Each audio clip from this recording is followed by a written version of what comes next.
Pete, firstly, nice to have you at Ballymore. Second, can you fill us in on what's been happening over the past few days in the performance pathways space? Sure. Look, yeah, it's always nice to be back in Queensland. We don't get up here enough, really.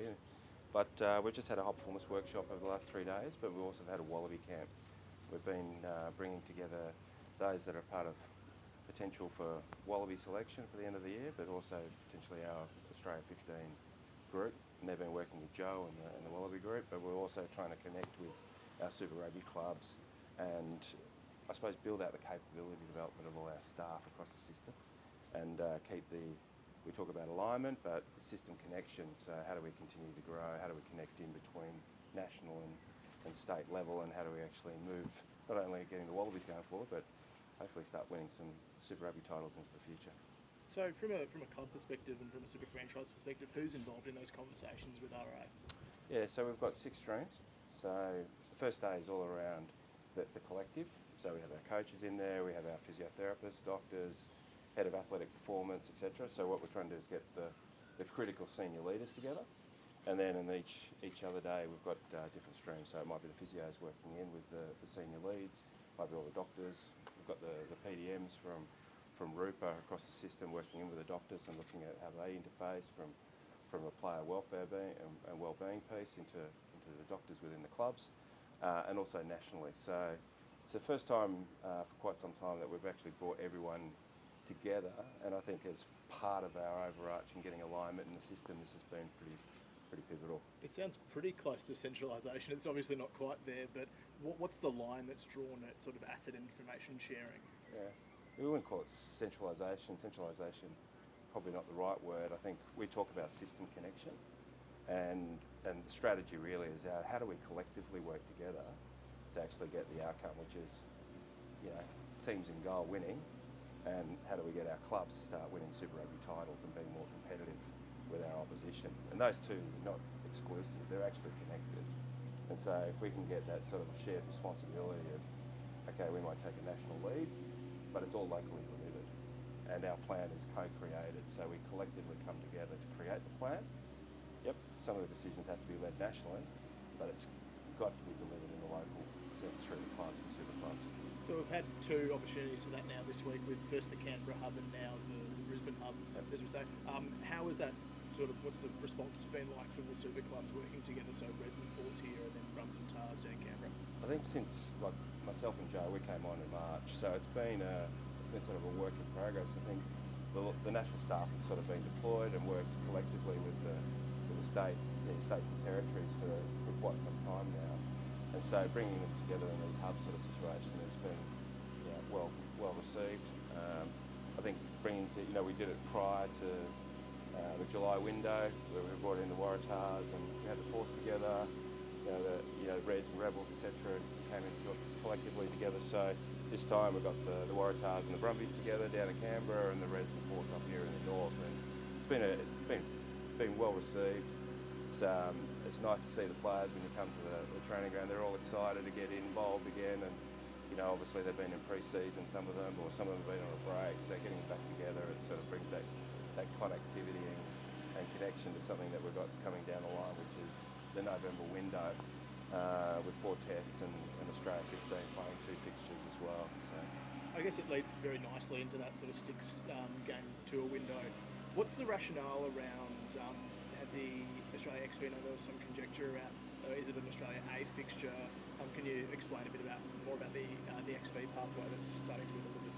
Yeah, so what we're trying to do is expose 64 players over that window. It's a high-level competition. We need to get ready for next year. So big year, British and Irish Lions. We've got 15 test matches, TRC, November window. So it's a huge load. And so the more players that we can get, collectively together, playing at a higher level of footy against good opposition, only gives Joe and the coaching team a larger pool of players to select from, but also inadvertently helps us prepare those players not only to go to Super Rugby and be in a better position. From mine, I see it as a great opportunity to actually improve our staffing structures. An opportunity for our emerging coaches from Super Rugby, bringing in together physiotherapists from different clubs. And so then we've actually got now a workforce that's actually aligned working sort of the Wallabies philosophy, and the head coach of the Australia 15 is actually aligned to the Wallabies, and we've moved the old 18 program out of Pathways centrally, and it's now part of the Wallabies department. So now we've got full integration between our A program, or Australia 15, the new moniker, and our Wallabies program. When it comes to the long-term production line into Super Rugby, with one less team competing next year, fewer spots for players to now be able to play here in Australia or even in the code, do you see that as a long-term barrier, or are you comfortable with where you'd be able to retain players long-term? I think we're in a pretty good position at the moment.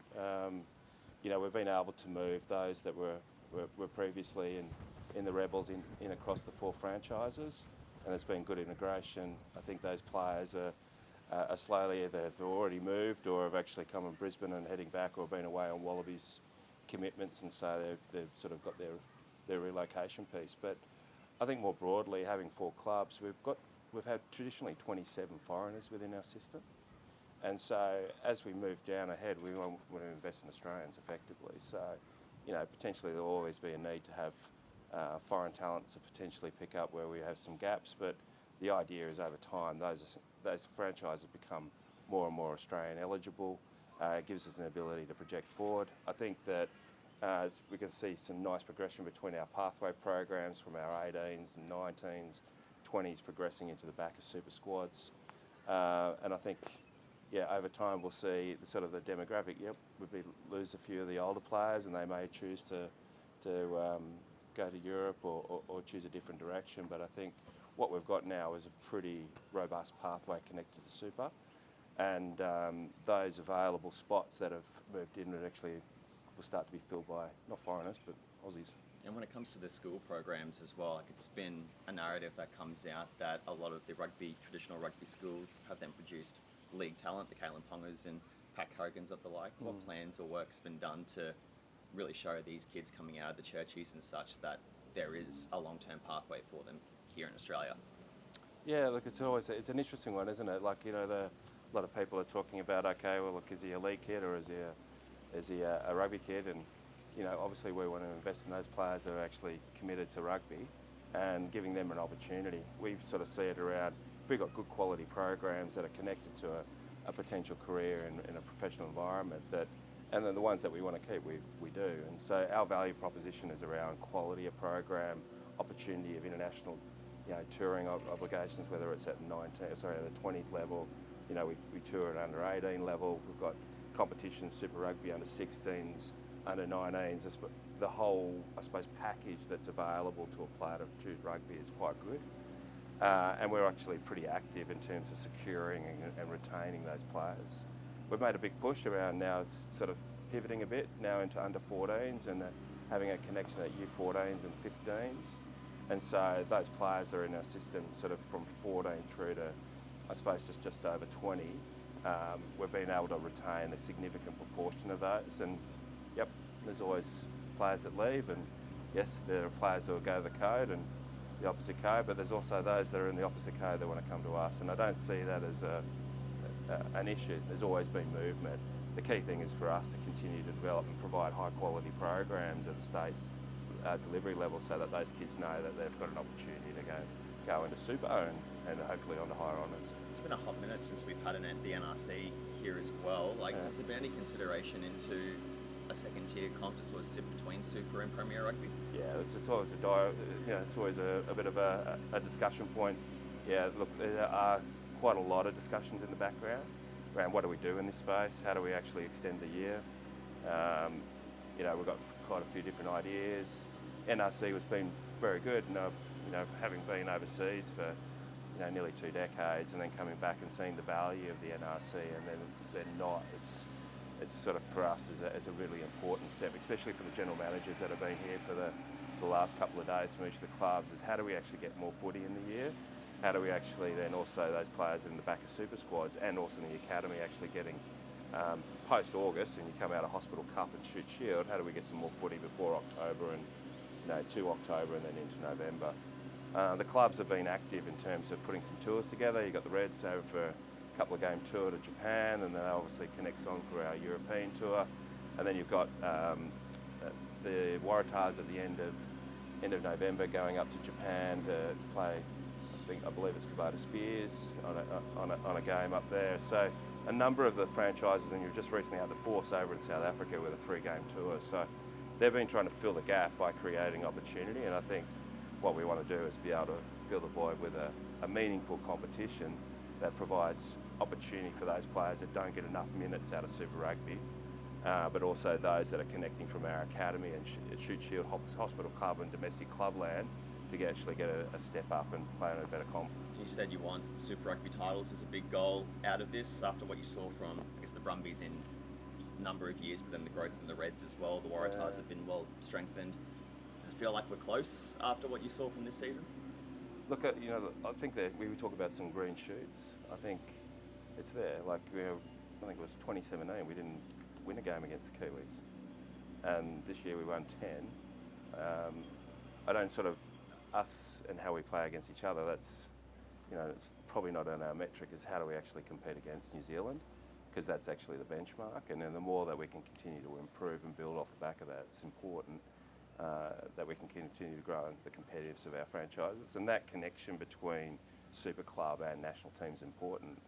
If we've got super clubs that are actually, in the top 6, top 8 on a consistent basis and continue to push for finals, just helps us not only at a Wallabies level, but it's also an A program or any of our national team program where we can project forward.